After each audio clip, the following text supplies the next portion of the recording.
dengan Allah itu nomor satu itu syukur. Syukur itu di atas takwa. Di Quran itu ada fattaqullaha la'allakum tashkurun. Jadi takwa itu supaya ke derajat syukur. Kalau Nabi membahasakan kalimat thayyibah yaitu la ilaha illallah Muhammadur Rasulullah, itu kalimat yang otoritas kebenarannya itu absolut, pasti benar bahwa alam raya niki gadah pangeran ingkang asmanipun Allah Subhanahu wa taala.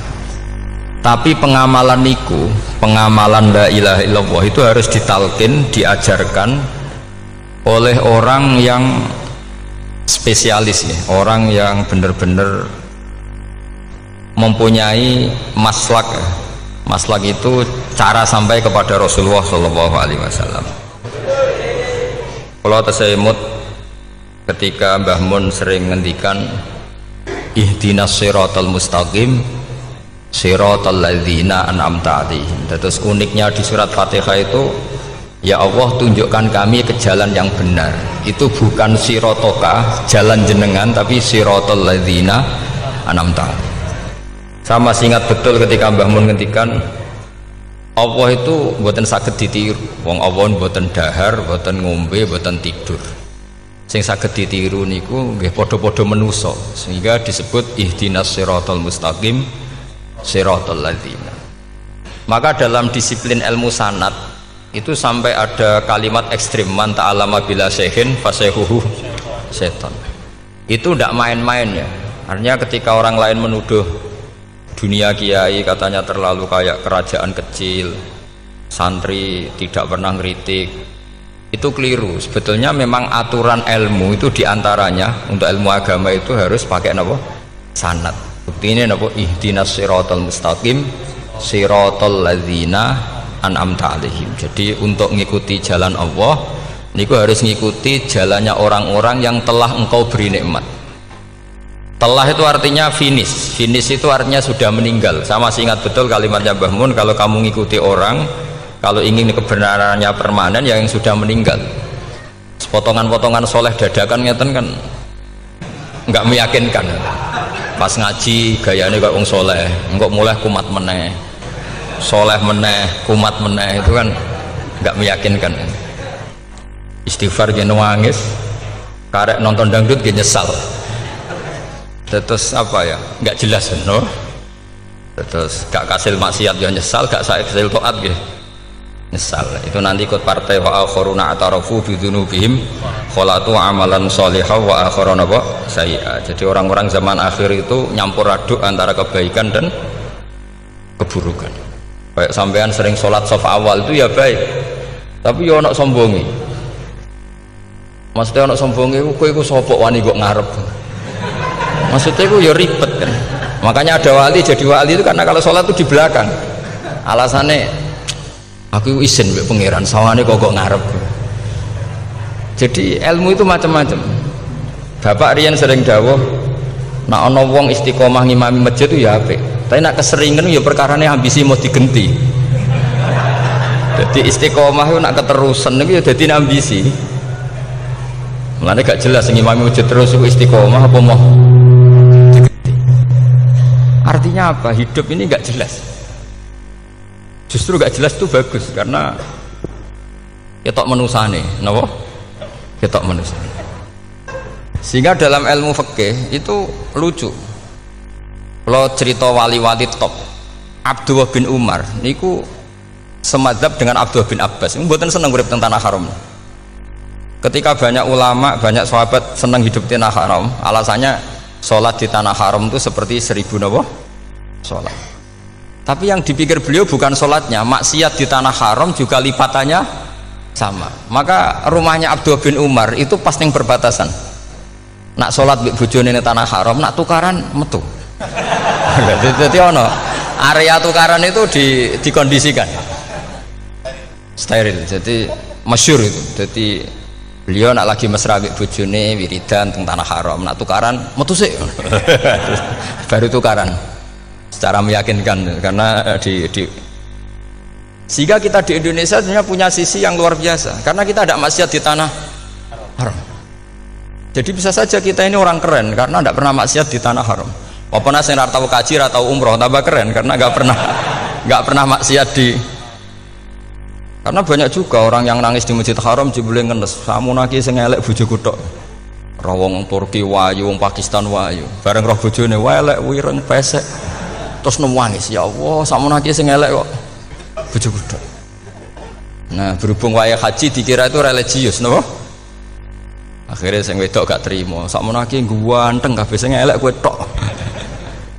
Makanya di haji itu pangeran nyindir faman faradha fihinnal hajja fala rafatha wala fusuqa wala jidala bil hajj. Itu pakai fi ku ing dalem. Jadi potensi maksiat kalau kaji itu fi.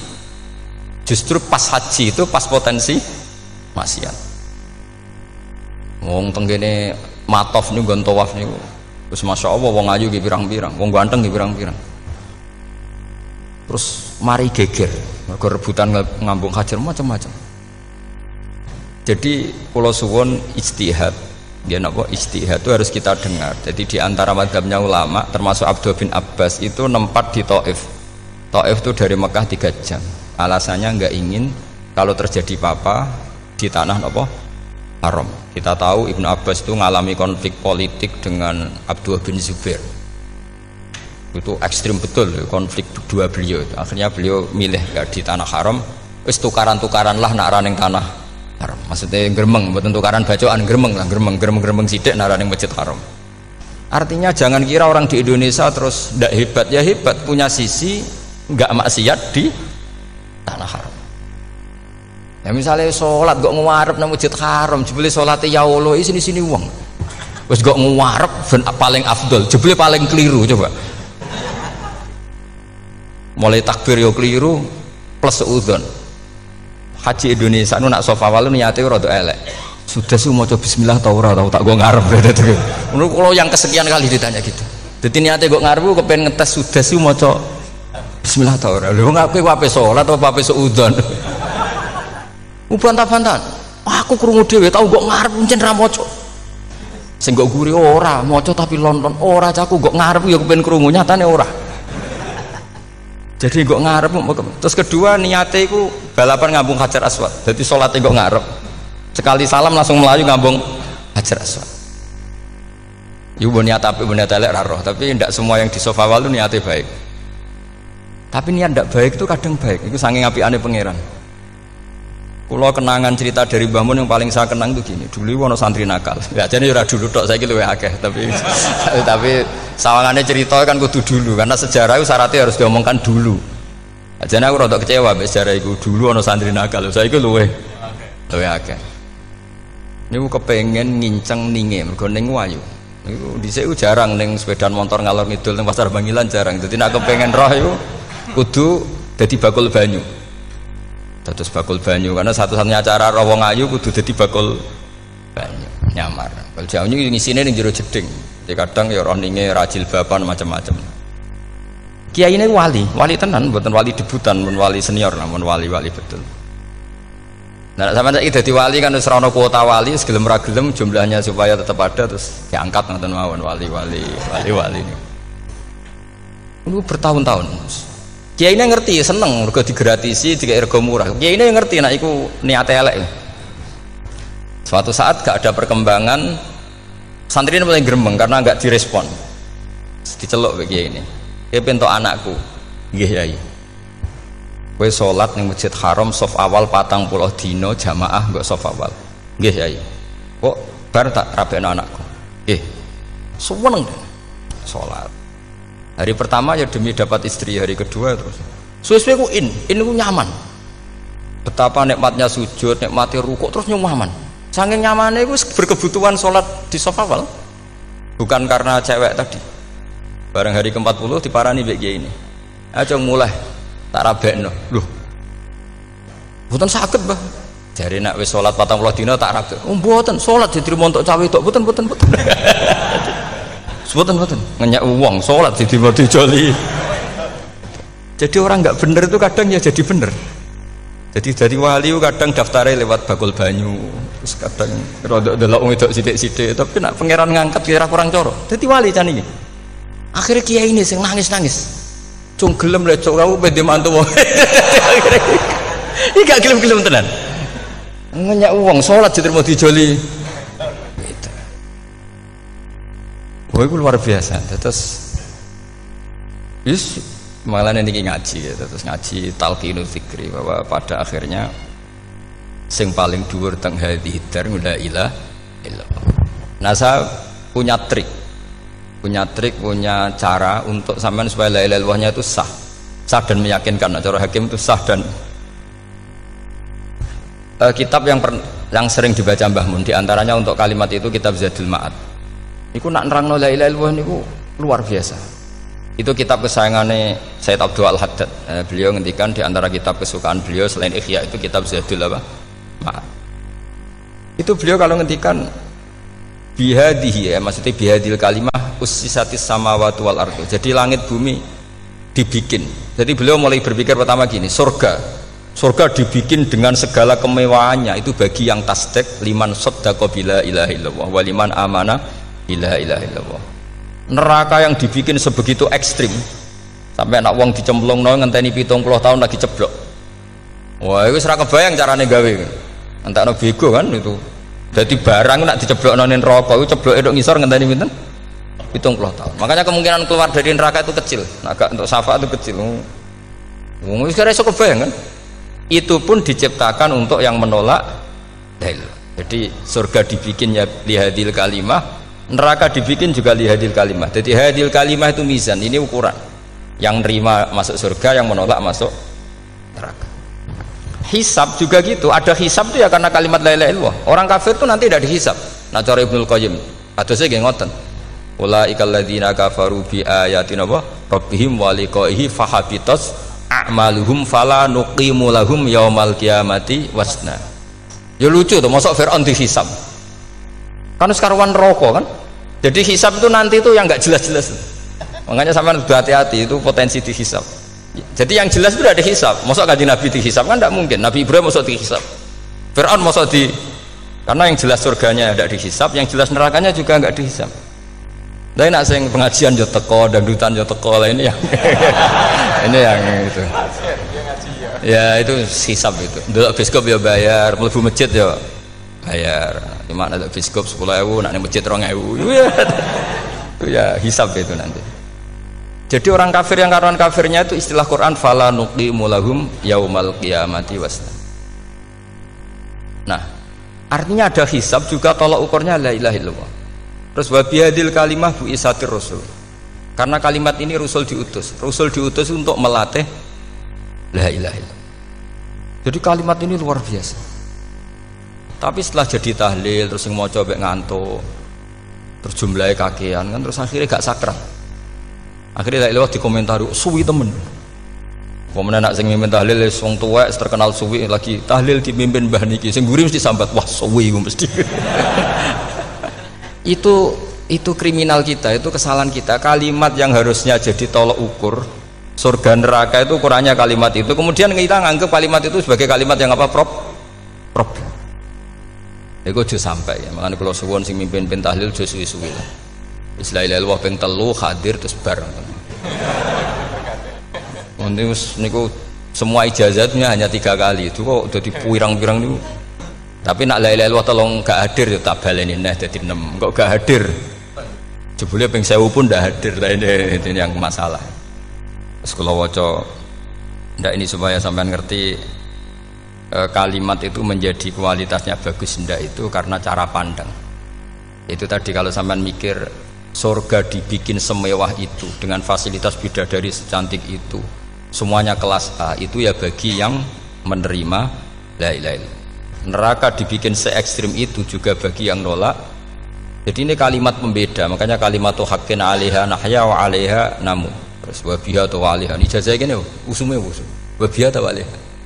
Tren-tren ini kene wa 'alaiha ta wa biha. Wa biha apa wa 'alaiha? Enggak yang di sini umumnya, Pak. 'Alaiha nahya wa 'alaiha namut.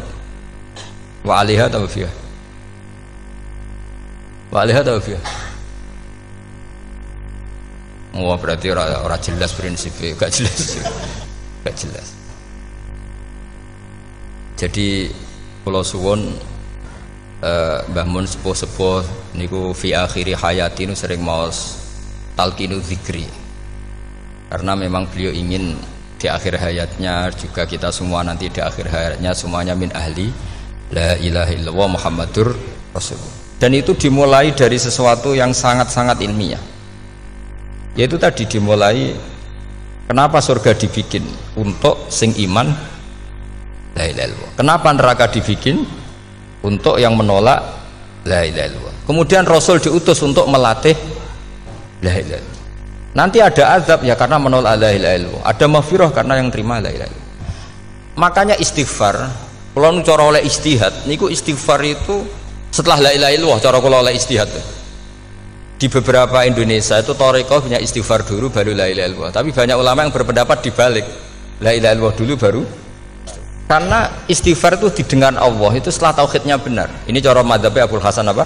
Asyadzili, yaitu fa'lam annahu la ilaha illallah baru wastaghfir li dzambika ai li hadil kalimah. Karena orang bisa dimaafkan itu berdasar kalimat la ilaha illallah. Misalnya begini ya.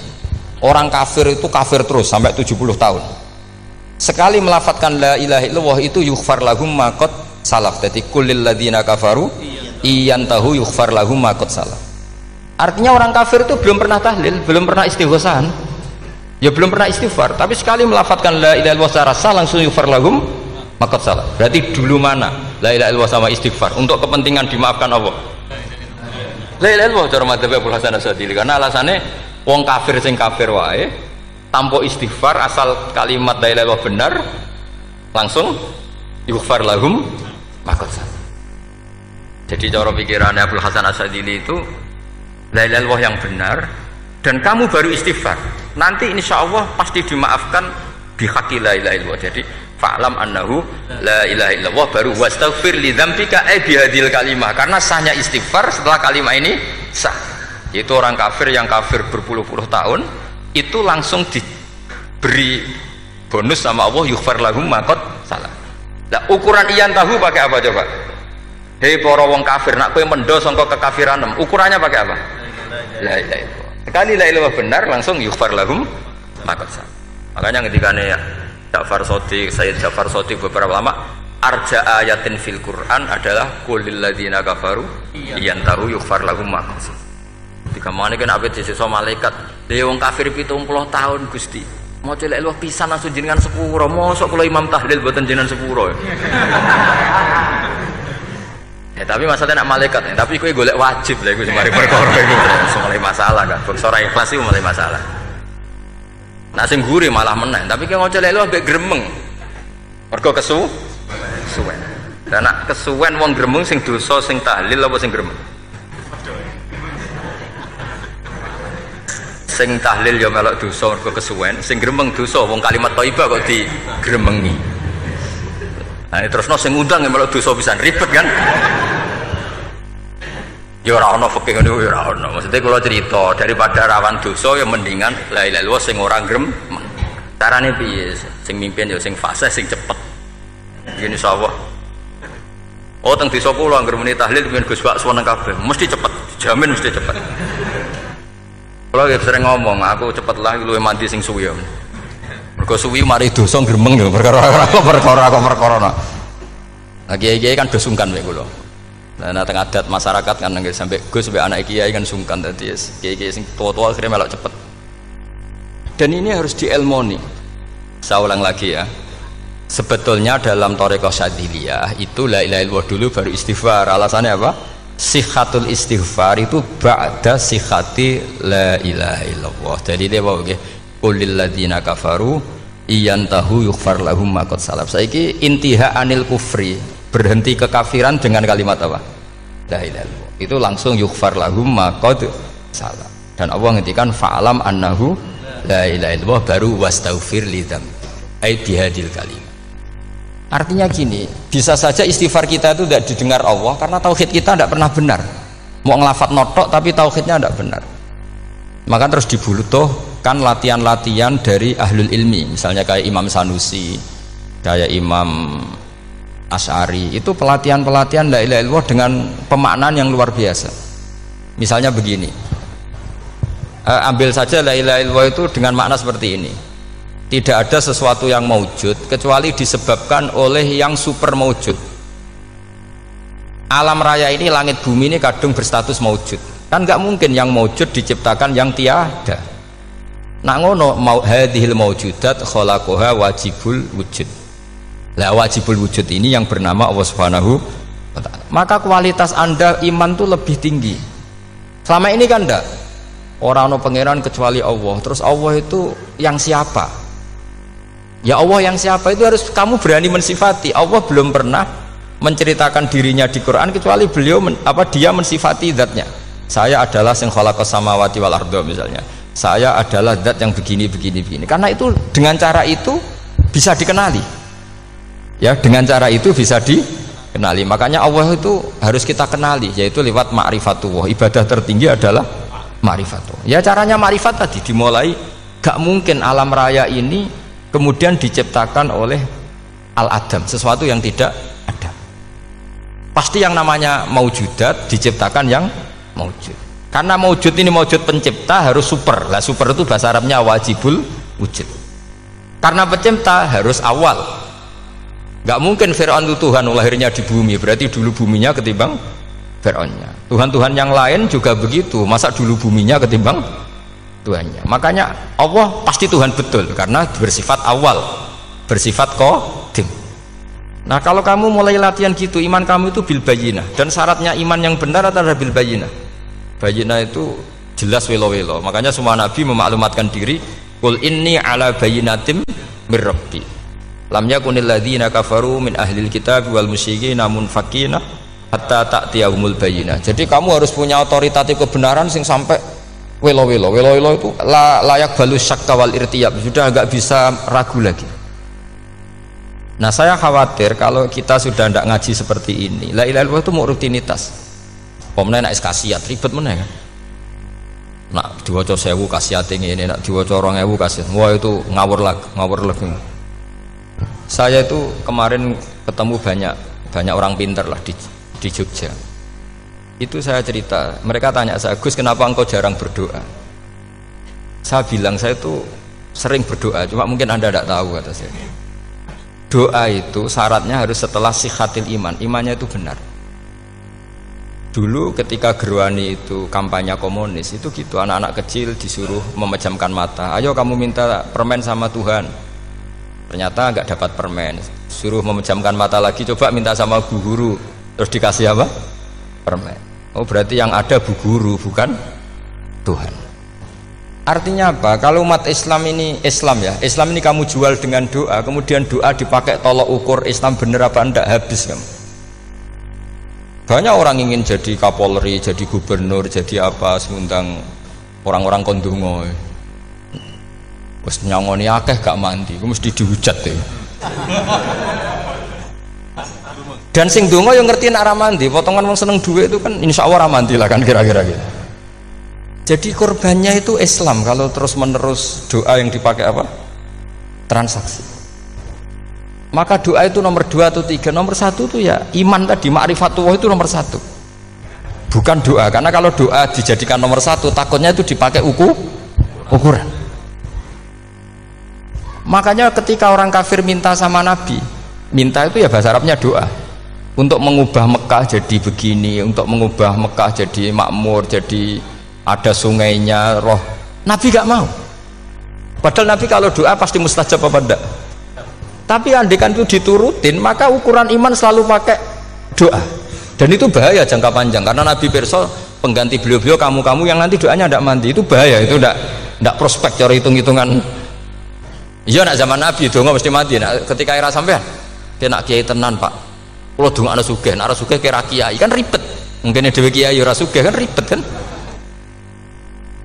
Maka kita sebagai ulama itu punya hitung-hitungan. Nah beda dengan pakai ma'rifatullah. Misalnya begini, ini contoh paling gampang. Orang kafir itu dulu ngukur kebenaran Muhammad, mereka tentu manggilnya Muhammad. Muhammad, kalau kamu mengklaim bahwa orang mati bisa hidup lagi, coba mbah-mbah kamu yang sudah mati bangunkan. Kalau bisa berarti kamu benar, kalau ndak ya ndak. Pertanyaannya itu yang faktu bi abaina in kuntum apa? Sodikin. Pertanyaannya, ngukur kebenaran dengan cara itu yang bikin standar siapa? Nah, Nabi itu sempat terdesak karena itu dipakai ukuran. Tapi kalau pakai ilmu mantek, jawabannya lebih gampang. Ngukur kebenaran dengan cara itu versi siapa? Versi saya. Kamu benar itu kalau bisa membangkitkan orang mati. Terus jari Nabi, ya kalau versi kamu ya kamu yang membangkitkan, nanti ditanya bareng-bareng. Loh ini kan kita seperti itu kan, kita sering. Artinya apa? Islam ini yang bisa mengawal hanya ilmu. Doa itu nomor 2, yang bisa mengawal Islam hanya fa'lam, harus ilmu annahu la ilaha illallah. Ketika orang kafir lo tanya, Muhammad kalau kamu Rasul betul, fasayir jibala Makkah, jibalu Mekah kamu jalankan kemudian jadi emas. Dan orang-orang yang mati bangkitkan, kemudian kita tanya, adinuka hakun amla, agamamu benar apa enggak? Nabi andikan minta kira-kira dituruti Allah apa enggak? Pasti dituruti. Tapi masalahnya, masa menunggu itu? Masa Allah menjadi Tuhan nunggu itu? Allah selalu Tuhan baik orang percaya atau tidak. Makanya Allah tidak mau nuruti, karena itu jadi problem jangka panjang. Iya kalau Nabi mustajab doanya, terus era umatnya seperti ini. Sing kiai ini bedino dalail ora mesti mandi dongane. Wis sing tirakat lah ora mesti mandi dongane. Nak bab donga niku wis padha wae lah. Misale mesti mandi, nak wong waras mesti dienggo donga husnul khotimah, ora dienggo golek sugih. Iku mesti amatir. Lah masalahnya nek dienggo husnul khotimah bagi mereka yang kedonyan ya gak ngefek, dianggap tidak prospek. Panjang kan? Makanya itu pinternya Nabi nomor 1 itu al ilmu fa'lam annahu la ilaha illallah. Lagi wastaghfir li dzambi. Jadi kalau suwon kenapa ini cerita Mbah Mun, kenapa akhir-akhir beliau sering talqinu zikri, sering melatih zikir. Itu sirinya diantaranya bahwa kalimat ini harus menjadi kalimat super, kalimat sing alaiha nahya wa alaiha namut wa alaiha nub'ats atau wabiha nub'ats insyaallah ta'ala minal amin. Ya itu tadi, kita sebagai kiai itu ikut menjaga ini, jangan sampai kalimat ini membosankan. Tahlile suwi rabarbar segitu ram ono sing nyoal la ilaha illallah Muhammadur Rasulullah lane kurang panjang iki wakaf ta ora terus panjang. Bahwa agama ini dimulai hatta ta'tiyahumul bayyinah. Jadi sesuatunya harus benar-benar sampai jelas. Orientasi para ulama dulu itu cara menerangkan la ilaha illallah itu sampai difahami an bayyinatin. Makanya semua nabi memaklumatkan diri kul inni ala bayyinatin mir rabbi. Sampai di situ. Dan semua cerita-cerita di tafsir Jalalain di apa-apa itu ukuran kebenaran itu lam yakunil ladzina kafaru min ahlil kitab wal musyrikin namun fakina hatta ta'tiyahumul bayyinah. Monggo. Maka semua kita itu harus punya kecakapan untuk merangkai dalil. Kalau ada pengalaman saking kitab-kitab turos, kitab-kitab dulu. Itu ketika beberapa ulama ditanya. Dulu ketika ulama-ulama dulu berdebat tentang apakah imanul muqallid, imannya orang yang tidak bisa berargumentasi tentang Tuhan itu diterima apa enggak, rata-rata ahli sunnah bilang diterima, tapi tetap dengan catatan itu potensi goyah. Idzkullu man qallada fit tauhidi imanuhu lam yakhlu min tardidi. Tapi ternyata ulama-ulama itu prakteknya juga mengajari masyarakat supaya ada sedikit dalil atau kepastian logika. Masyhur itu ulama dulu ketika tanya orang-orang Arab, orang-orang desa, ya Arabi, bima arafta rabbak, kamu kok tahu kalau Tuhan itu ada, itu gimana? Jawabannya mereka meyakinkan, al-ba'ratu tadullu alal ba'ir wa atharul aqdam yadullu alal masir. Ono tletonge sapi ya mesti ono sapine, ono atharul aqdam artinya ono tipake wong liwat ya mesti ono sing liwat. Sehingga itu sudah dianggap cukup, kalau ada makhluk ya ada khalik. Artinya terus menjadi gampang ketika Allah ngendikan misalnya am khuliqu min ghairi syai'in. Mosok hadhil makhluqat sing maujudat kemudian khalaqahal adam. Itu kan enggak ketemu akal. Maka termasuk kekaguman saya sama kitab Fathul Bari sarahnya Bukhari itu ngendikane wahada sing inda ahlil mantak yusama iltidzadan aklian, bahwa agama ini harus ada kenyamanan secara akal. Kalau Nabi membahasakan wajadah halawatal apa? Iman. Iman yang manis itu misalnya kita profesor, kita ilmuwan, kita seorang yang top, yang paling cerdas di dunia. kemudian kamu secara agama didogma oleh pimpinan agama kamu, kebetulan pimpinan agama kamu misalnya komunis, terus diberi ajaran misalnya hadhil maujudat khalaqahal adam, yang maujud ini diciptakan ketiadaan. Kan mungkin profesor lah mesti stres, piye wong Adam kok ciri utama ketiadaan ya layu asiru saya tidak ngefek. Bandingkan dengan misalnya kita goblok lah, petani lah, wong paling goblok lah misalnya diajari bumi ki ana mbah wonten, terus sing gawe bumi ana ya ana, wong barange ana kok sing gawe ra ana. Lebih gampang. Lah itu cara Fathul Bari hadaddin itu mudah sekali, sahlah qoribah. Kalau dalam baca Said Abdul Haddad itu hadil kalimah sahlah qoribah. Sahlah qoribah itu enak difahami karena ya sudahlah, kalau hadil maujudat ya khalaqal maujud. Berhubung maujud ini maujud khaliq ya wajibul wujud, kira-kira maujud super lah atau kausa prima atau apa. Jadi segampang itu ulama menerangkan tauhid. Nah khawatir saya kalau penjelasan seperti ini sudah hilang, terus wow, wong takok kasihate, nak maca sakmene paket ngene, nak sakmene paket ngene. Lah anak ramadi terus mental, jute la ilaha illallah ya ngobos. Nah ini kan jadi tersangka. Makanya saya tadi bilang, saya berkali-kali saya belajar tauhid, belajar ilmu mantek, itu kepentingan saya hanya satu, supaya orang familiar dengan logika la ilaha illallah, yaitu tadi mulai yang pelatihan kelas ringan, yaitu tadi al-ba'ratu tadullu alal ba'ir wa asarul aqdam yadullu alal masir, sampai pelatihan yang agak berat, tapi sebenarnya tidak berat-berat banget, karena tadi am khuliqu min ghairi syai'in, masa kalian semua yang sebegini hebat maujudat kemudian kamu disebabkan oleh sesuatu yang tiada. Iku mbok sampean profesor lah iku ora iso logika, wong barang ra ono kok nyebabno aqdam yadullu alal masir. Jadi ono teledong ya mesti ono sapi ini, ono tipak tracaane tak kaki ya berarti ono sing barli liwat. Artinya hadil alam ini atharun min athari kudratil. Kalau suwun kalau wau mun maca sanad talqinu dzikri dari Mbah Mun, dan saya berharap kita ini saling menopang. Makanya saya Gus Yofur itu sering belajar mantek sampai belajar usul fikih, karena nggak bisa kita tanpa ditopang ilmu-ilmu seperti itu, tidak bisa, karena banyak khurafat, banyak syubhat.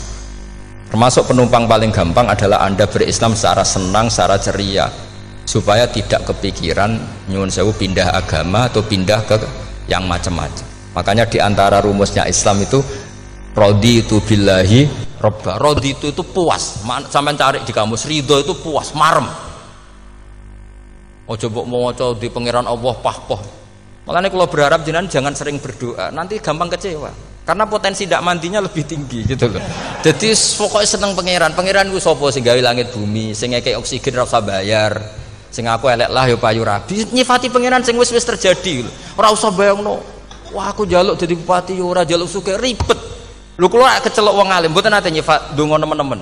Sing wis kliwat e. Ngaku ya wong narukan nyatane payu rabi. Umume wong di mobil kaya di mobil. Umume wong bingung ya sering melok bingung. Sudahlah, sudah sebetulnya. Lho kok sampean kok ora top ya coba. Wong melarat sekolah ya ora tamat, ya tetep oleh menghirup napa oksigen. Presiden seneng dadi presiden, kowe ngopi untuk utangan ya wis semeneng. Semulai radio usir bojo ya wis semeneng. Sebenarnya seneng itu gampang. Mbok yo nyifati pangeran sing wis gampang-gampang lah, kayak di Quran itu nyifati Allah itu alhamdulillah alladzi atamani wa saqoni, aku melarat lah nyatane kelar mangan. Ya sudah yang gampang-gampang. Lah sampean ndak kakian donga pun sugih. Kula bolak-balik cerita, kula nanti dolani wong elek. Rayu elek sowan kula. Kula kenangan terbaik saya dadi kiai gini. Gus kula dongakno dadi sugih. Tenane, Mbak? Nggih, tak critakno. Nak bojomu iku sugih. Sing pertama ditata apa? Omah Gus ya, omah ditata. Suwe-suwe mobil ditata Alphard. Terakhir sing dievaluasi ku sampeyan. Omah wis apik, mobil wis apik, sing elek apa? Bojo. Mesti sampean kena evaluasi. Iku wis mesti ya. Akhirnya Strasito. Jadi kula nu nate buli tiyang terbaik lah. Kenangan saya terbaik jadi kiai ini gini ku. Akhirnya iya Gus.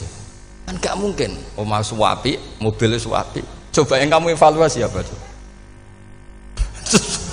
Mulai artinya sudah lah, tidak usah kepengen itu dikurangi lah. Hubungan kita dengan Allah itu mensifati itu insya Allah pasti lebih indah. Ya misalnya kita Islam, ya alhamdulillahilladzi hadana li hadza ma kunna linahtadiya laula. Sudah, tapi sekali sampean mikir, ustare wong Islam yo mesti mlebu swarga. Oh, mesti kena was-wase setan, tak jamin.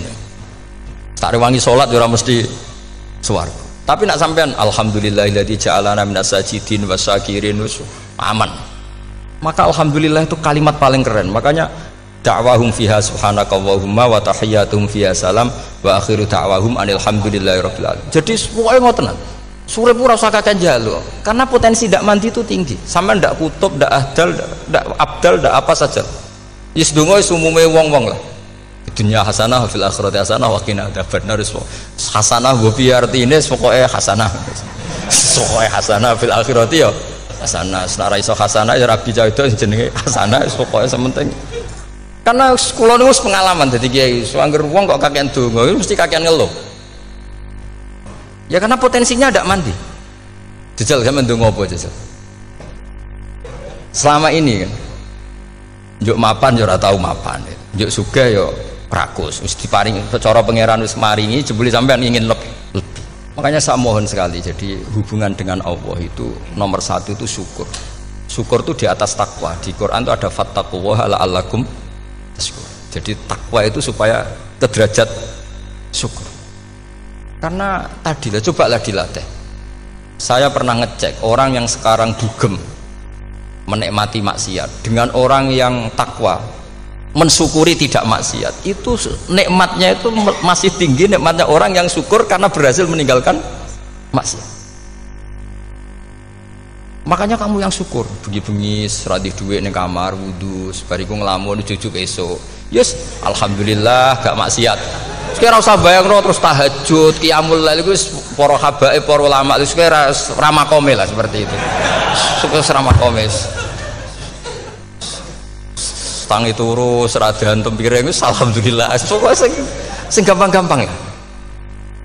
Dan itu memang ajarannya Nabi. Jadi Nabi itu kalau bikin ajaran itu orang sing asbaha aminan fi sirbi, pokoke mu'afan fi badani indahu kutu yaumi faka'an nama khizat lahu dunya bi hadzafiriha. Jadi David bayangkan mirip man asbaha aminan fi sirbi, ngontrak ya ora diusir sing di omah, kumpul mertua ya ora diusir mertua, kumpul bojo ya ora diusir bojo, aminan fi sirbi, mu'afan fi jasadis, urip nak guyu do banter wis bengak-bengok. Indahu kutu yaumi, dina iku iso mangan, iku faka'an nama khizat lahu dunya bi hadzafiriha. Anggap ae kowe itu sak donya. Lha wong paling sugih gawe kolam renang paling 100 meter persegi. Kowe ndelok laut renang sak kapoke. Pokoke urip ku sing gampang itu.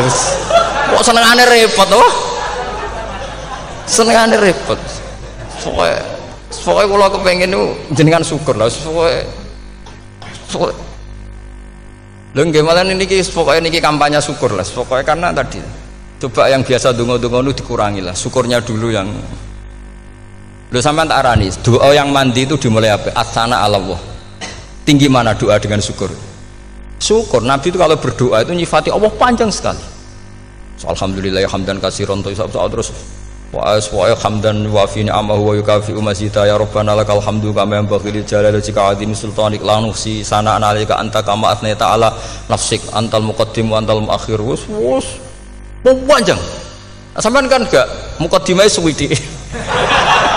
Dongane sing wis gak dia 13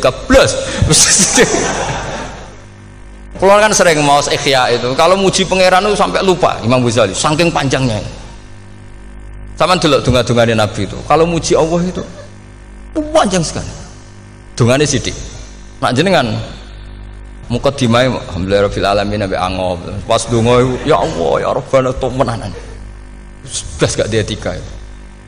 Jadi saya mohon sekali, agama ini harus bifarohin wasururin. Kalau dungo yang paling kalau kenang sama yang Mbah Mun gini, us farihi namuna amin. Semuanya kita itu, pokoknya senang.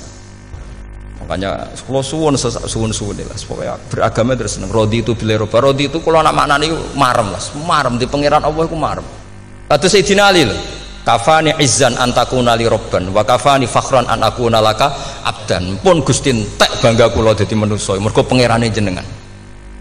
Ya cara di pangeran Fir'aun kan yo ribet wae. Terus mati, tenggelam dadi ton. Terus wa kafani fakhron an akuna laka abdan. Kula nu seneng banget mergo dadi kawulane jenengan. Misalnya jadi kaulane presiden ya iso coplok, kaulane menteri kadang ketangkep KPK, kaulane wong sugih kadang bangkrut. Ribet kan? Makanya beliau ngendikan kafani izan antakuna li robban wa kafani fakhran an akuna laka napa abdan. Terus niki kula radi provokatif lah. Semergi zaman akhir sampai pandemi ngeten wis ra syukur ribet. Setelah saya jadi kiai dan penelitian, saya itu berkali-kali didatangi dokter, tentara, juga polisi. Mereka sering bilang gini, Gus saya ini dokter negeri. Saya ke NTT, ke Papua, karena saya muslim, berkebutuhan Islam, maka dibikinkan musola, dibikinkan masjid. Kalau kiai tidak bisa, bikin sendiri urunan mau narik siapa itu. Mau narik tarikan di jalan yang mau nyumbang siapa. Tapi kalau kebutuhan negara, karena tugas negara, ya difasilitasi negara dan tidak dianggap misionaris karena negara. Begitu juga di beberapa negara yang non-muslim kayak di Argentina, di Venezuela itu ada masjid, ada kajian Islam ya karena duta besar dan itu aparat negara. Disinilah kearifan para ulama berkoalisi dengan umarok dengan makna yang positif bahwa agama ini harus ditopang umarok, sistem negara. Tentu di situ ada tentara, ada polisi, ada macam-macam. Kita sebagai kiai juga nggak berdaya di depan para bandar narkoba apa-apa kalau nggak ada BNN. Kita mau apa dengan korupsi kalau tidak ada KPK. Sehingga kearifan para guru-guru kita, mulai Mbah Maimun, bapak saya sendiri, NU, Muhammadiyah, semua ormas-ormas Islam itu pasti maulah kerjasama. Karena kita siapa ya? Kalau tidak kerjasama. Dan di antara pesan Rasulullah SAW adalah yaduwahi ma'al jamaah. Jadi apa ya, kebersamaan itu sudah berkah. Fa inna yadallahi ma'al jamaah. Jadi berkah. Lalu kenapa saya kalau ngaji bawa kitab? Ini agak sebetulnya itu lazim. Lazim itu suatu yang harus.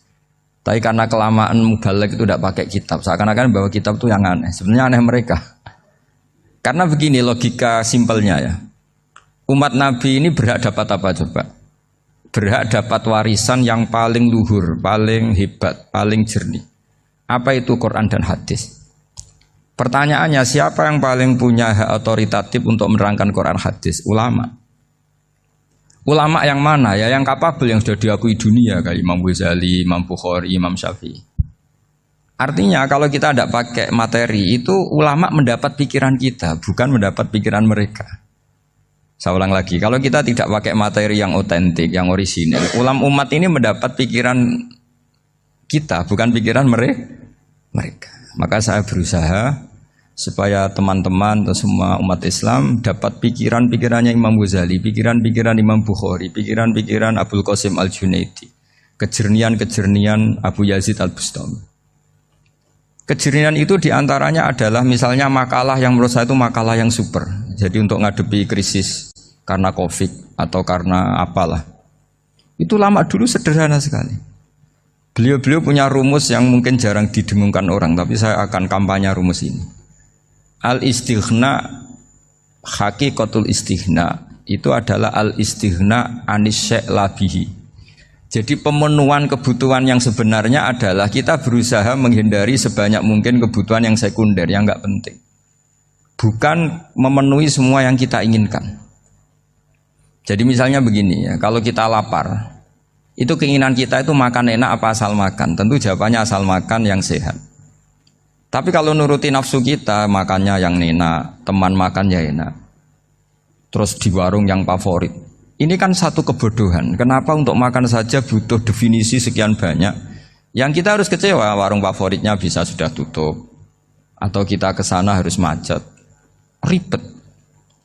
Yang benar-benar arif dan bijaksana itu adalah al-istighna anisya. Sesuatu yang tidak mendesak itu jangan jadikan kebutuhan.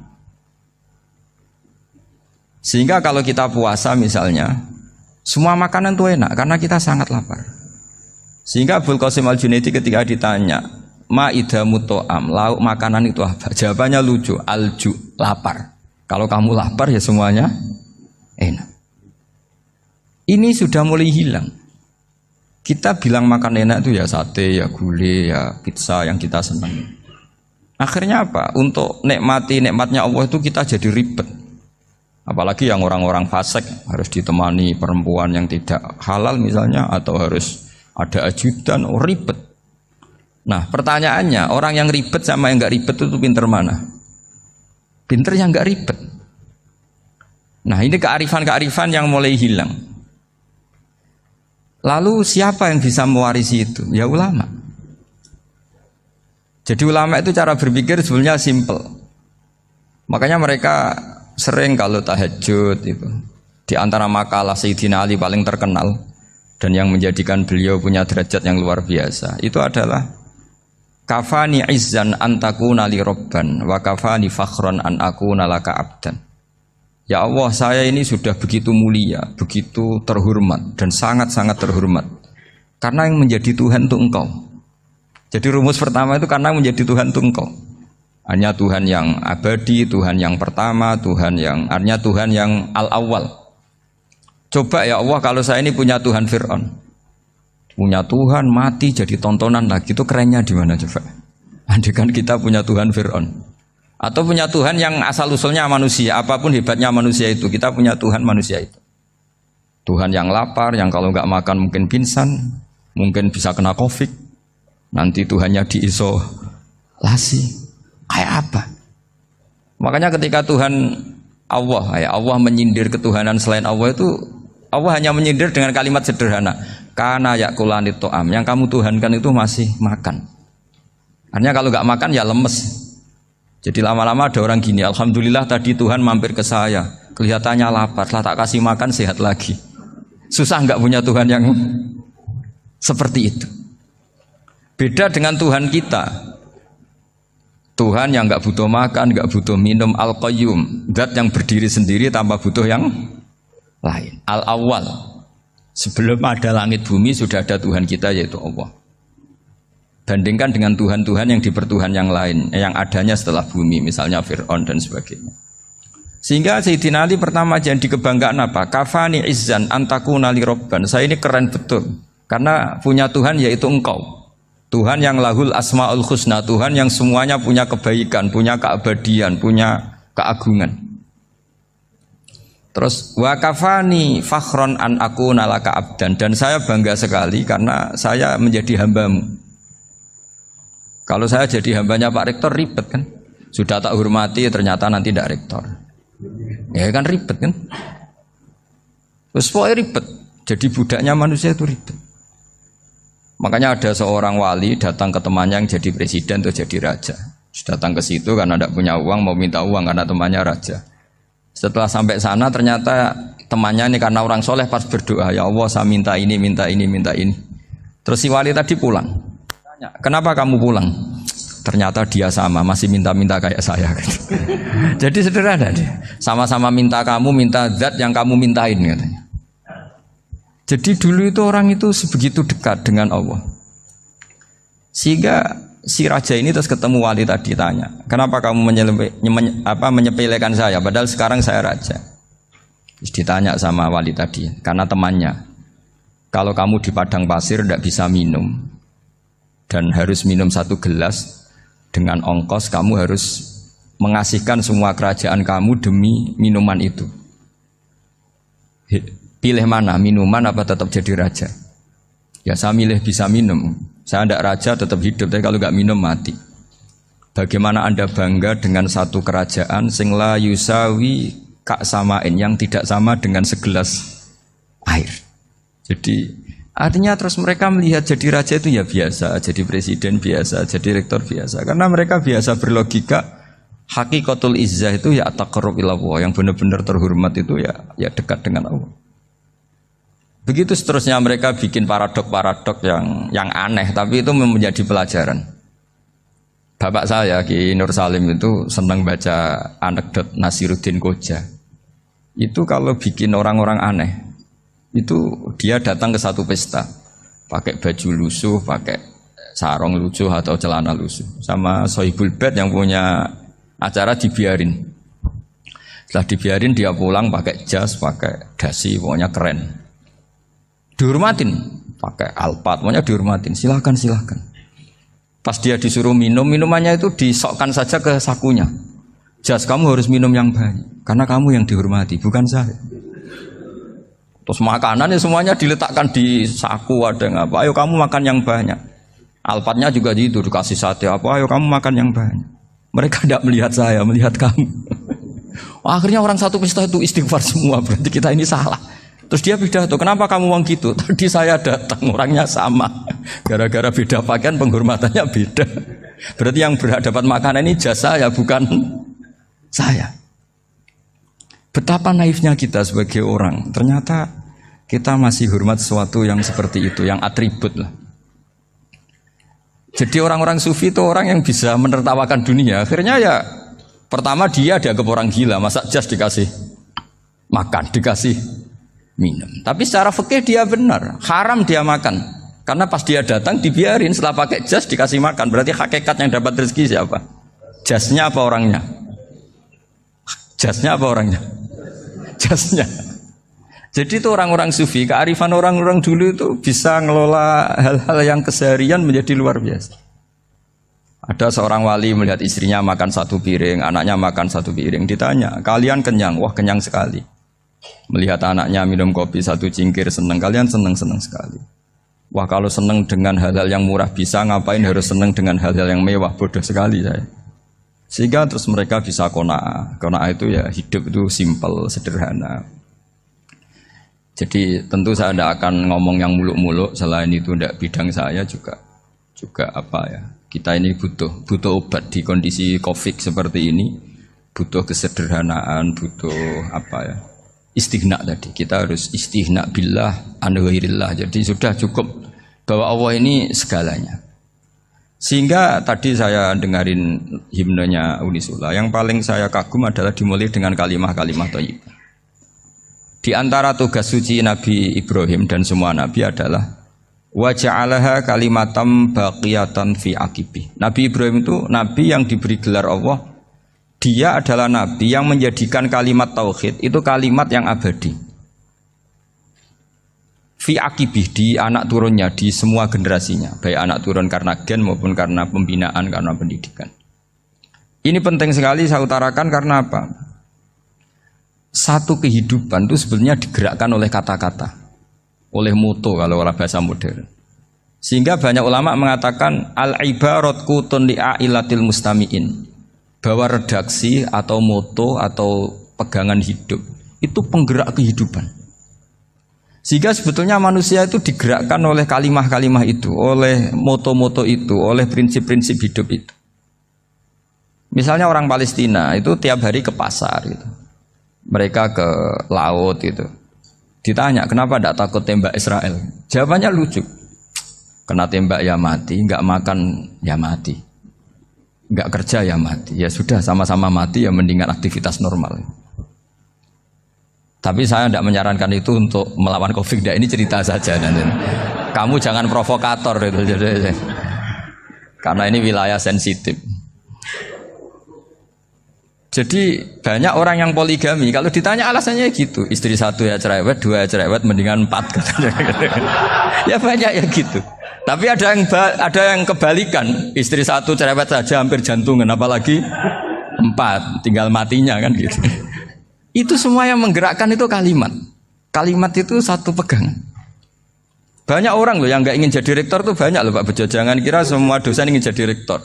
Melihat rektor sibuk rapat, mempertahankan reputasi Unisula, terus sering pegang kepala. Ngapain repot-repot? Jadi tukang sapu aja dapat gaji, ngopi, rokokan, selesai. Bodoh amat jadi rektor, mikir orang banyak. Banyak loh orang yang gak ingin jadi presiden tuh banyak. Karena ngopi nyaman, gak ada yang ganggu. Mau tidur sampai jam 9 siang juga gak ada yang ganggu. Sehingga mereka melihat pegawai negeri itu gak keren, orang kok diatur jam, disiplin. Itu memang cara Allah membagi rahmat. Mau kamu apakan coba? Cara syukurnya dia seperti itu. Bapak saya dulu tuh sering ngajarin saya, diajak jalan-jalan pagi-pagi. Melihat orang ngopi, makan uduk itu bapak seneng. Kok enak jadi wong awam. Ngene esuk-esuk nyemak bocah kesel kabeh kono enak ngopi rokokan. Bapak kadang iri sama orang awam itu iri. Sudah gitu berharap masuk surga kan enak sudah gitu. Tahu-tahu mati, tidak tahu ke surga apa ke neraka ya tidak tahu. Jadi nah, orang dulu itu orang yang bisa mensederhanakan dunia. Sehingga ya sudah cara bahagia. Makanya saya alhamdulillah saya ini kerjasama sama UII sama beberapa kampus. Memang amdan itu sengaja. Kampus itu ya punya sistem yang nggak bisa mewakili sistem kiai. Kiai juga punya sistem yang nggak terwakili oleh kampus, juga sebaliknya saling melengkapi. Saya sering ketemu rektor UII, rektor kampus-kampus Islam. Mereka cerita, Gus, pendidikan pondok harusnya dimodernkan gini-gini. Saya bilang, kalau pondok modern kayak kampus itu nanti saya ketemu Allah tidak bisa jawab. Kenapa, Gus? Saya beri contoh gini. Kalau misalnya perempuan perawan lah atau apa saja, namanya perempuan, mau tanya tentang menstruasi atau haid. Kalau semuanya sistem kampus, dia harus kuliah dulu. Registrasi dulu, kuliah dulu, bayar dulu. Dan dapat jawabannya nunggu mata kuliah pas itu. Bandingkan kalau sistem pondok, saya tuh sering ke pasar sama anak saya dicegat sama ibu-ibu. Gus, anak saya ngalami gini-gini, keluar darah terus menerus, nggak 6 hari tapi 1 bulan penuh. Itu hukumnya apa, Gus ya? Nanti saya mau sowan ke jenengan. Nggak usah sowan, di sini aja. Ya sudah, sebelum mengeluarkan darah yang rutin seperti itu biasanya haidnya berapa hari? 6 hari, ya sudah ikut yang 6 hari, yang lainnya istighadah. Ngoten tok, Gus, ya udah ya. Begitu terus di masalah udhiyah, Pak. Ya coba kalau semuanya pakai sistem kampus, daftar dulu, bayar dulu. Jadi ini nggak ada jawabannya, nunggu mata kuliah itu, baru dapat jawaban. Itu biasa nggak sholat bertahun-tahun karena belum ada jawaban tentang itu. Nah itu kalau misalnya orang mati, tahunya cara memulasara jenazah itu nunggu kuliah dulu, pas mata pelajaran itu dulu, baru menangani orang mati. Berarti orang mati itu tergeledak semua.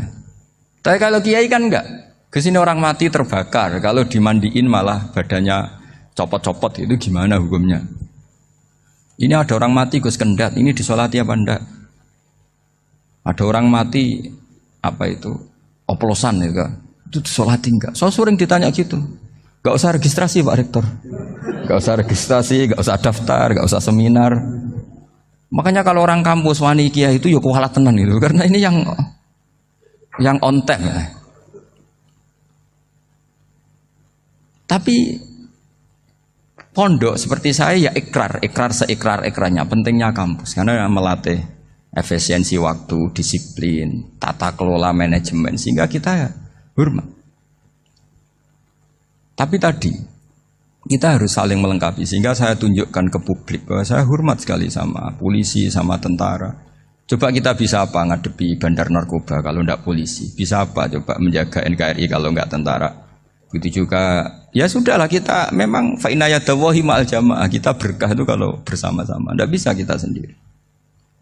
Nah lalu orang kayak saya itu ya beberapa kali sebetulnya saya itu ditawanin jadi dokter honoris causa apa. Kekhawatiran saya satu Pak Bejo, takut pas gak punya uang, itu dokter gak ada duit kan gak pantas gitu. Jadi repot gitu, daripada beban lah sudah lah, gak usah dokter. Jadi kalau gak punya uang ya pantas, terus kalau ngebis ya pantas. Suatu saat kalau mati nggak ada yang hadir ya pantas, nggak dokter gitu. Kalau sudah dokter kok masuk neraka, kayaknya apalagi rektor kampus Islam kok masuk neraka itu kan kok kayak nggak pas itu. Misalnya rektor Unisiola ditanya mungkar nakir, nggak bisa kan kayak gimana gitu. Makanya harus sering ngaji saya supaya nggak malu di depan mungkar nakir. Masa rektor ditanya mungkar nakir nggak bisa. Harus berani bentak, ini saya rektor loh Pak Mungkar Nakir. Masa kalau wali-wali dulu berani. Masyhur di cerita wali-wali ditanya marabbuka manabuka, saya ini guru tauhid. Kok kamu tanya marabbuka manabuka, yang ngelotok. Kok kamu tidak pernah ngaji, enak aja tanya. Jadi wali-wali itu ya rileks ngadepi mungkin. Saya yakin rileks wali di Bang Pak Rektor, saya yakin itu. Karena wali itu lebih dekat Allah.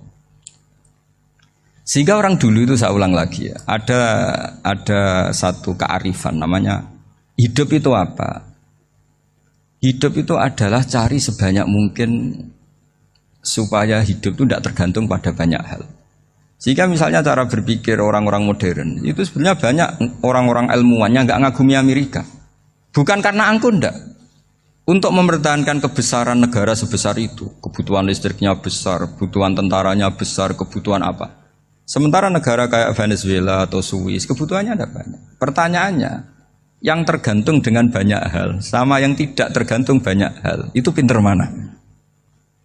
Kalau dibalik pertanyaannya gitu, negara-negara maju itu tidak keren kalau dibalik pertanyaannya. Orang yang untuk mempertahankan eksistensinya banyak, butuh banyak hal, dengan yang tidak butuh banyak hal, itu pinter mana? Orang yang bahagianya nunggu jadi dokter, nunggu jadi kiai besar, kiai viral, dengan orang yang bahagia cukup dengan ngopi, itu pinter mana? Tapi kalau dibalik pertanyaannya, orang yang tahunya nikmat hanya kopi, dengan nikmat yang banyak, pinter mana? Makanya Mbah Mun tuh kalau guyon itu lucu. Aku iku sakake ambek wong desa sing mlebu swarga. Saya dulu eskal mlebu swarga kok disakeni. Akhirnya beliau memberi penjelasan. Wong desa iku roe pakanan enak, iku mau kopi mbek uduk. Lah swarga iku mau nuruti sing dikarepno. Akhirnya semua mangan wis ngopi, nguduk, ngopi ora roh pakanan liyane iku ora roh. Nasi mandi yo ora roh, pizza yo ora roh apa-apa. Terus saya bilang, wah lah niku nak nganti selera tentang wanita cantik. Iku juga sederhana. Rodok pesek ya wis cantik, rodok ireng ya wis. Apa bidadarinya seperti itu karena saking enggak pengalamannya. Jadi surga itu kan nuruti apa yang diinginkan. Kira-kira keinginan orang kampung kalau di surga itu apa coba? Makanan apa coba? Ya nak senengnya ketemel gemblong gitu. Artinya malaikat lebih suka nangani surganya orang-orang kampung di Bang Pak Rektor. Ini sudah ribet ini. Makanan apa saja sudah pernah dicoba ya. Terus kalau di mall tahu orang macam-macam, seleranya macam-macam pasti. Enak mana kalau sampai jadi malaikat pelayan surga? Suka ngelayani orang kampung apa yang orang kota? Orang kampung kan. Jadi ya itu guyon tapi itu menjadi pikiran kita bahwa orang yang banyak kebutuhan itu sebetulnya banyak kebodohannya karena menggantungkan kebahagiaannya dengan banyak hal. Makanya Imam Syafi'i ngendikan istighna itu apa? Al istighna anisya'i. Yang dikatakan kecukupan adalah berusaha sebanyak mungkin banyak hal tidak kamu butuhkan. Bukan memenuhi semua kebutuhan kamu karena nafsu kamu ini tidak ada batasnya gitu. Kalau kamu penuhin nggak akan selesai. Itu ada perempuan yang kurang cantik, itu minta doa saya, Gus doain suami saya kaya, terus tak guyonin, terus nggak minta. Kalau suami kamu kaya, yang pertama dirubah itu apa? Rumah Gus, supaya rumah saya bagus. Kedua apa? Mobil, supaya mobil saya bagus. Nanti yang dievaluasi itu kamu. Mobil bagus, Alphard, rumah mewah, istrinya kamu pasti itu dievaluasi. Langsung nggak usah sudah gini aja kan. Jadi pertama yang dievaluasi itu kaya itu, coba kalau suami kaya itu yang dievaluasi pertama rumah ya, rumah ganti. Setelah itu apa? Mobil. Kira-kira berikutnya akhirnya sudah nggak jadi. Nabi Ibrahim itu pernah minta umur panjang, keren umur panjang. Sama Allah nggak dijawab. Datang orang tua gitu mertamu ke Nabi Ibrahim, terus disuguhi dikasih kurma. Apa itu? Kok kurma apa? Anggur yang sudah matang sekali, sudah dimakan. Setelah dimakan meler keluar lagi, dimakan lagi meler lagi. Terus Nabi Ibrahim masuk lagi ke kamar. Ya Allah, doanya tak cancel. Nanti kalau saya tua kayak itu. Jadi Allah itu nggak jawab langsung tapi ngirimkan itu. Akhirnya ya Allah nggak jadi. Nanti takut itu. Saya pernah ngalami jadi kiai tadi, ada ibu-ibu ya nggak pati cantik lah. Suaminya tuh miskin sekali. Minta doa saya supaya kaya. Bareng tak kasih pertimbangan itu udah nggak usah nggak jadi. Jadi itu kearifan. Tapi kearifan ini harus kita tanamkan. Saya nggak bisa membayangkan Indonesia yang besar ini. Andai kan tidak ada qanaah. Nerimo ing pantum. Coba sekarang ada Covid. Andai kan Indonesia tuh kayak Perancis. Saya beberapa kali punya tamu orang yang hidup lama di Perancis, bahkan dapat istri orang Perancis. Itu dulu gak begitu mencintai Indonesia. Tapi setelah di Perancis 2 tahun, wah Indonesia hebat. Di Perancis itu kata dia kalau cerita, semua kebutuhan masyarakat itu dibebankan ke negara. Apa saja minta negara, apa saja nyoal negara. Sementara Indonesia, coba kalau Indonesia mengalami seperti ini kok tidak ada qanaah rimo ing pantum, bisa kios Indonesia. Orang miskin nyalahkan negara, kelaparan nyalahkan negara, apa saja. Tapi barokahnya dididik kiai jogeman nyalahno wong liya. Urip pun rombok ing pandum, diame. Sampai gak ngerti kalau Covid. Banyak tuh orang-orang kampung itu, orang lugu-lugu itu. Mbah niki saking Covid, salam ning Covid, muga-muga umure panjang. Dikira Covid itu nama orang yang ahli sosial itu. Mbah niki dana saking Covid. Matur nuwun sampekno salamku, muga-muga umur panjang. Bingung kan yang nganterin ini. Ini gimana yang mau menjelaskan? Memang nggak paham, ribet kan. Tapi saya pastikan bahwa dengan keadaan seperti ini kita bahagia, kita stabil, itu jelas barokahnya kalimah tadi, moto tadi atau pegangan hidup tadi. Makanya disebut al-ibarat qutun li'ailatil mustami'in. Bahwa redaksi atau kata-kata atau pegangan atau filosofi hidup, apalah namanya itu adalah penyemangat. Penyemangat. Karena kata-kata ini memang luar biasa. Ketika sahabat perang demi kebenaran, zaman itu ya pasti benar karena yang dibela Nabi. Dulu itu kan enak zaman Nabi, yang dibela mesti benarnya, musuhnya mesti salahnya. Sehingga dulu itu memang harus tegas. Kalau sekarang mau tegas gimana? Yang kamu bela tidak mesti benar, musuhnya tidak mesti salah. Ribet kan kalau misalnya saya tukaran sama Pak Rektor, kamu mau bela mana kan bingung. Saya tidak mesti benar, saya tidak Nabi. Pak Rektor apalagi nggak mesti benar lagi kan? Ribet kan? Jadi kalau kita mau perang sekarang itu mau pede gimana? Enggak. Makanya banyak ulama sekarang tuh mau tegas tuh nggak berani karena ya banyak hal yang abu-abu lah wilayahnya, misalnya pilihan presiden atau pilihan bupati, pilihan menteri. Kamu mati-matian bela itu, yang kamu bela tidak mesti benar, musuh kamu tidak mesti salah. Misalnya pilihan bupati, wah ini kabupaten ini baik kalau bupatinya ini, yang satu bilang ini, terus tim suksesnya kamu tanya, kamu yakin? Ya tidak juga. Lah kenapa semangat? Kan saya botohnya, paling alasannya ya itu aja, bukan yang lain. Beda dengan zaman Nabi, Nabinya mesti benar, Abu Jahalnya mesti salah. Kan enak, aturan mainnya jelas. Singkat cerita dalam perang itu banyak sahabat yang alami luka, ngalami apa gitu. Kemudian curhat lah ke Nabi, ya Nabi gara-gara derekkan jenengan, ngikuti jenengan saya harus ngalami seperti ini, seperti ini. Ngiranya orang itu diapresiasi sama Allah keluarnya. Ternyata sama Allah gak diapresiasi. Malah diturunkan ayat in takunu ta'lamuna fa innahum ya'lamuna kama ta'lamun wa tarjuna minallah ma la yarjun. Kalau kamu sakit karena perang, orang-orang kafir itu ya sakit, itu saja berani padahal demi kekafiran. Wa tarjuna minallah ma la yarjun, padahal kamu punya nilai lebih yaitu berharap kepada Allah yang mereka tidak punya. Saya jadi kiai itu ya kadang mangkel. Karena yang benci ya benci, yang seneng itu ngel-ngel loh kayak Pak Bejo. Jadi semuanya ribet. Nah iya, yang benci ya ganggu, yang seneng ya ganggu, tambah nemen. Seribet. Tapi kalau sudah ingat bandar narkoba, mereka berhadapan dengan polisi, kadang ditembak karena kesalahannya terlalu fatal. Antar persaingan mereka juga bisa tembak-tembakan karena merebut pasar narkoba. Itu saja mereka berani. Kok kita yang jadi kiai kadang dicium tangannya, dihormati gak berani, hanya takut apa ya, musibah-musibah kecil lah, atau problem-problem kecil. Lah iya, kalau kita bandingannya gitu.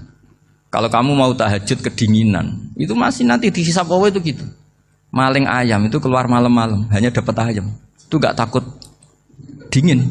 Ya gak takut digebuki masa. Kamu mau tahajud saja takut dingin. Makanya nanti hisabnya orang soleh itu nanti dijajarkan orang dolim. Terus diperbandingkan. Wah itu habis kamu kalau itu. Jadi misalnya Unisula mau rapat, tapi ini malam, kalau malam dingin nanti sama masuk angin. Anak-anak pang di perapatan aja berani kamu. Kalau sudah perbandingannya gitu tuh ribet kita nanti. Makanya itu kalimat itu moto atau filosofi hidup. Sehingga diulang lagi nasihat itu. Iyam saskum korhun fakodu masal koma korhum mislu. Kalau kamu kena luka, orang-orang yang nggak benar juga akan kena luka. Itu aja berani demi ketidakbenaran. Masa kamu demi kebenaran nggak berani? Akhirnya orang itu, ya itu kalimat, itu heroik. Makanya kita ini penting ya. Makanya tadi himne Unisula dimulai kalimat thayyibah. Karena kalimat ini yang menjaga kita kalimat ini. Misalnya tentang Tuhan. Kenapa orang Islam imannya kokoh seperti ini, termasuk yang sudah hidup di Amerika, di Australia, di mana-mana. Itu ya barokahnya ajaran atau barokahnya kalimah. Saya sebut kalimah saya pakai bahasa santri. Karena la ilaha illallah itu dalam tradisi santri disebut kalimatu haqqin 'alaiha nahya wa 'alaiha namut wa 'alaiha nub'ats. Ada yang riwayat wa bi nub'ats insyaallah taala minal aminin. Kenapa mereka di mana-mana meskipun sekolah di Amerika, di Australia, bahkan di Uni Soviet tetap mukmin? Itu barokahnya ajaran yang benar. Allah itu siapa? Tuhan. Tuhan itu sifat dasarnya apa? Awal. Dia harus wujud awal sebelum makhluk yang lain. Sehingga ketika ada negara yang maju, yang tertib, manajemennya tertib, masyarakatnya makmur, tapi punya Tuhan yang tidak seperti itu, tidak awal, itu sudah gak nyaman. Karena ndaklah keren Tuhan saya, karena Tuhan saya itu al-awwal, zat yang pertama. Tuhan saya keren lah, zat yang gak mati. Tuhan yang gak mati, yang gak pernah mengalami kematian.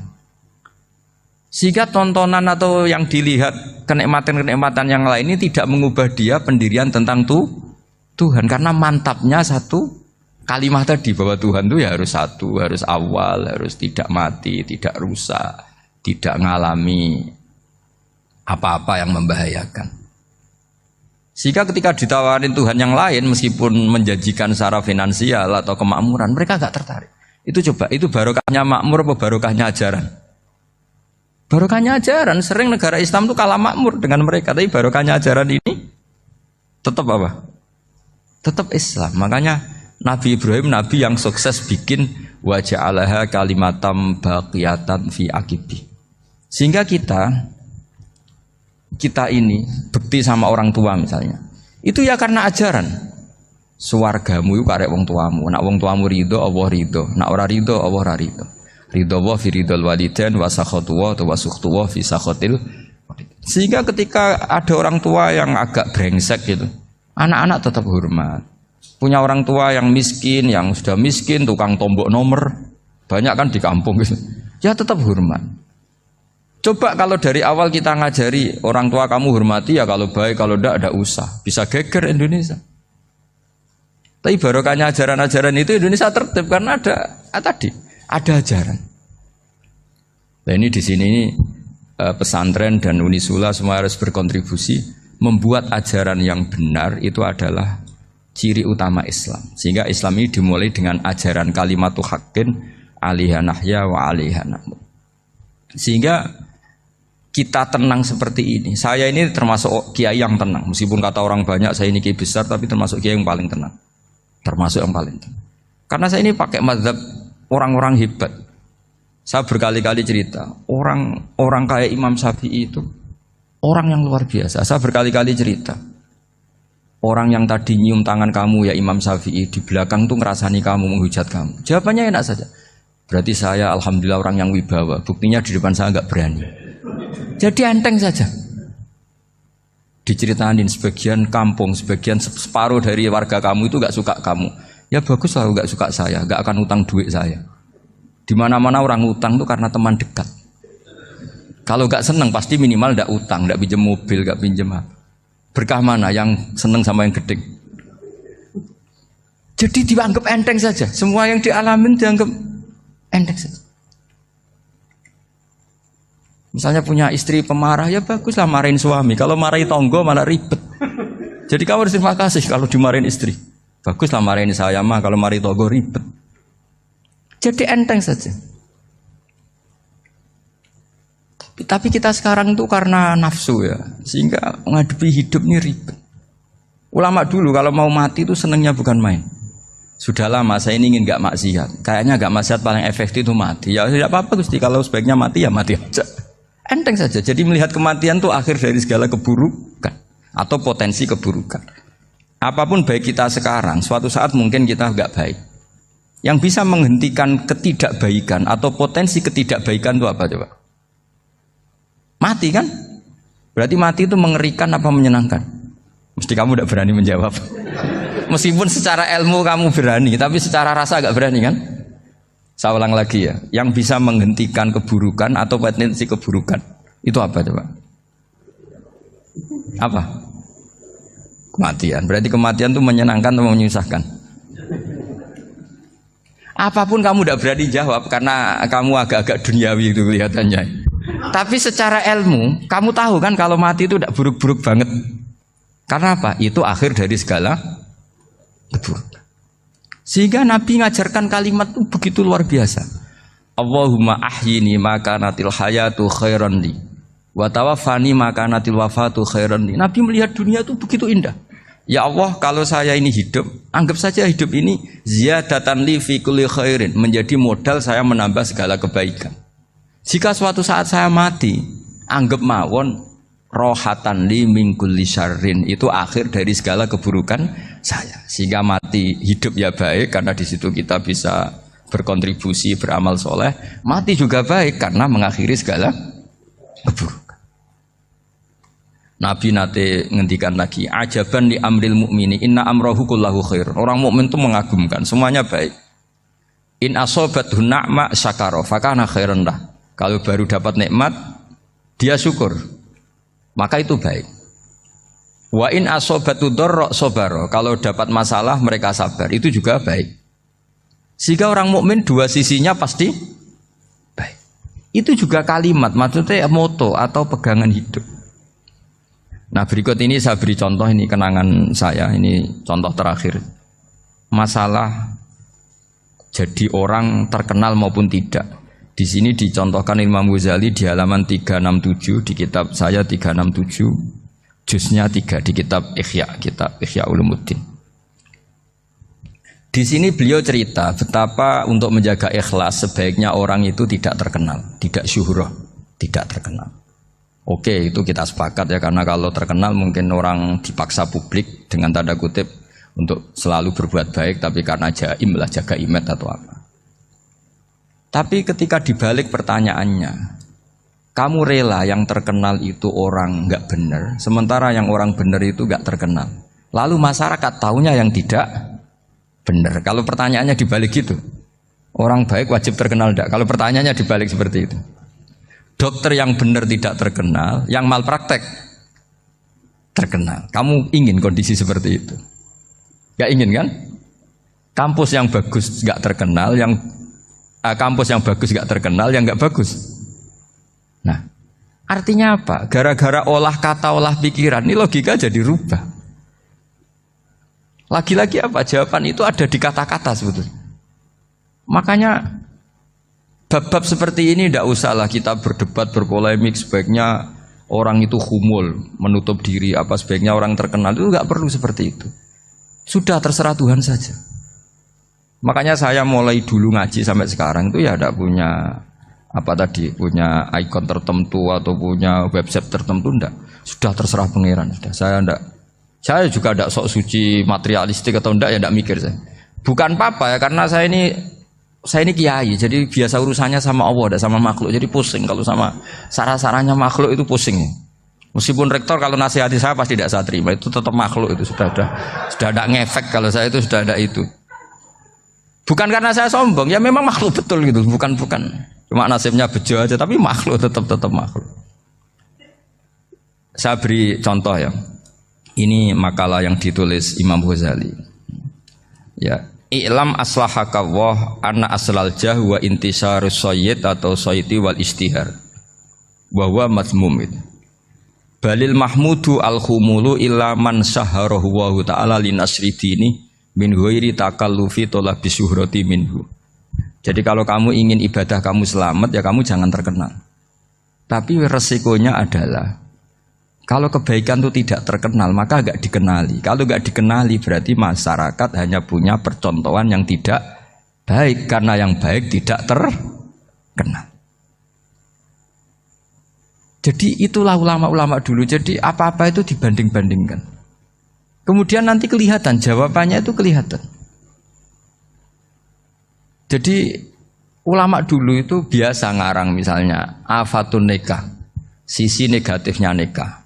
Harus ngurmat istri, harus macam-macam, kalau terlantar itu ya dosa. Seperti tadi Pak Marsudi cerita, kalau orang ngapalkan Quran itu takut lupa, kalau lupa itu jadi dosa. Pertanyaannya, kalau semua orang takut lupa, takut dosa, semua orang nggak hafal Quran karena potongan-potongan lupa.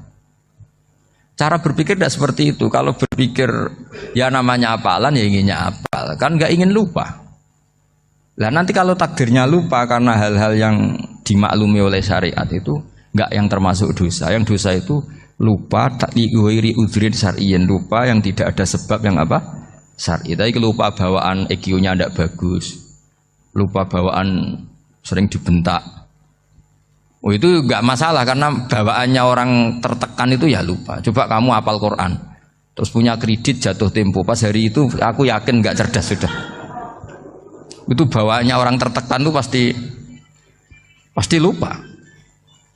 Jadi ya saya teruskan ya. Jadi terus ada makalah yang sangat bagus sekali tentang itu. Saya baca ya. Wa yadullu ala dzalika anna Allah azza wa jalla amaral anbiya'a bi idharil amali lil iktida wa khassahum bi mansibin nubuwah. Wa la yajuzu ayyudhanna bihim annahum khurrimu afdhalal amalen. Jadi orang yang terlalu mendewa-dewakan khumul itu menutup diri. Oke itu baik karena dengan khumul, dengan menutup diri Anda tidak riya, Anda tidak pamer. Tapi kata Imam Ghazali, kamu juga harus ingat di antara syaratnya Nabi itu harus mengumumkan kalau beliau itu seorang Nabi. Harus memaklumatkan kalau beliau seorang Nabi supaya bisa diikuti. Caranya sholat harus diumumkan sehingga Nabi itu mengatakan harus jamaah. Karena dengan cara jamaah itu bisa shollu kama ra'aitumuni usolli. Coba kalau Nabi sholatnya nggak diperlihatkan, kamu harus sholat yang benar. Caranya gimana ya Rasulullah? Itu rahasia. Bingung nggak kira-kira? Bingung nggak? Ya misalnya amal rahasia selalu lebih baik. Terus ada pertanyaan, Nabi ngendikan kamu sholat yang benar. Caranya gimana Nabi? Ya itu rahasia. Terus gimana coba? Tapi Nabi ngendikan apa? Shollu kama ra'aitumuni usolli. Ya sudah kamu sholat, niru saya sholat. Berarti Nabi sholatnya diperlihatkan apa disembunyikan? Diperlihatkan. Jadi begitu juga saya berkali-kali bilang, orang tahu kalau itu bidan ya berdasar tulisan itu bidan. Tahu kalau itu dokter gigi ya itu dokter gigi.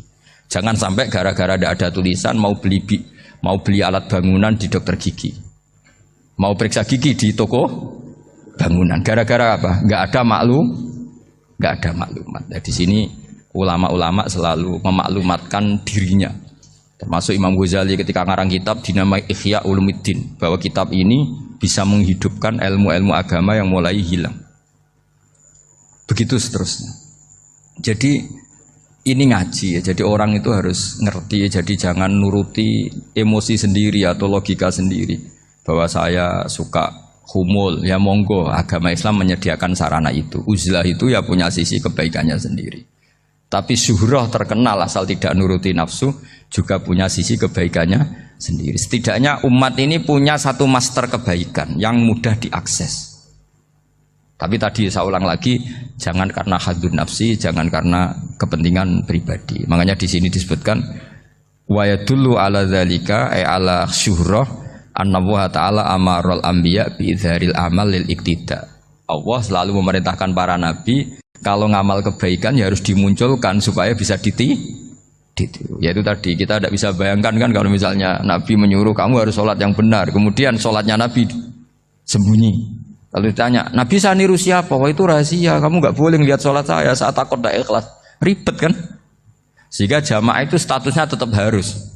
Nah bedanya harus ini ulama berpendapat harus yang apa? Fardu kifayah. Tapi fardu itu maknanya harus. Tapi bukan berarti kalau nggak jamaah sholatnya nggak sah, nggak. Tapi statusnya jamaah tetap apa? Harus. Nah barokahnya harus ini orang yang baru sholat, sholatnya langsung benar karena ada yang diikutin. Coba kalau mantan dukun baru sholat terus sholat sendiri, itu mesti mirip mantra ya. Karena dia tidak ada master percontohannya. Tapi barokahnya ada master, orang paling bodoh pun kalau sholat ya benar, karena standar ada komandonya, ada imamnya. Sehingga Imam Ahmad malah berpikir keras, syarat sahnya sholat itu harus jamaah. Cara pikirannya Imam Ahmad keras sekali beliau.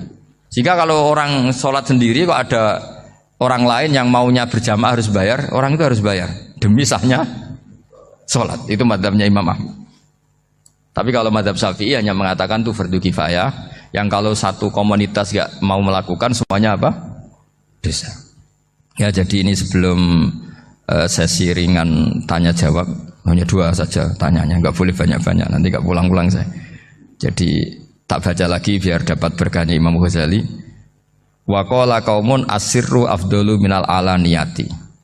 Terus kata sebagian ulama al-alaniyah itu afdal minas sirri. Terus diperbandingkan baik yang mana amal dipertontonkan sama ndak. Terus kata Imam Ghazali, kalau orang itu bisa jaga tidak riya, maka sebaiknya dipertontonkan karena kebaikan harus yang muncul, bukan yang tidak baik yang muncul. Makanya ketika memaklumatkan diri sebagai ingin jadi generasi khaira ummah, itu kalau diterjemah itu kan wow, khaira ummah, umat terbaik. Itu kan kayak agak angkuh. Tapi nggak apa-apa, itu nggak apa-apa. Masa kita kampanye siap degradasi moral kan ya lucu kan. Masa jualan gitu kan ya lucu. Kita memang ingin mengkhidmati ummah, berbakti dengan umat, membantu supaya jadi generasi khairan apa? Ummah. Tidak apa-apa, dimaklumatkan supaya dengan itu umat punya sarana. Oh kalau ingin jadi khairan ummah, kuliah di sini. Jangan lalu enggak gitu. Ya sama kita dokter, maklumatkan saja dokter gigi, dokter kandungan, dokter bedah. Sehingga orang kalau mau bedah ya jangan ke dokter kandungan. Jadi barokahnya maklumat ya. Jadi saya mohon sekali ini, saya sendiri sebetulnya orang yang enggak siap terkenal sebetulnya, tapi ya sudah terserah Allah saja. Kalau itu cara Allah menyebar kebaikan, ya monggo. Pokoknya kita tawakal saja sama Allah Subhanahu wa Ta'ala. Ya saya kira demikian. Assalamualaikum warahmatullahi wabarakatuh.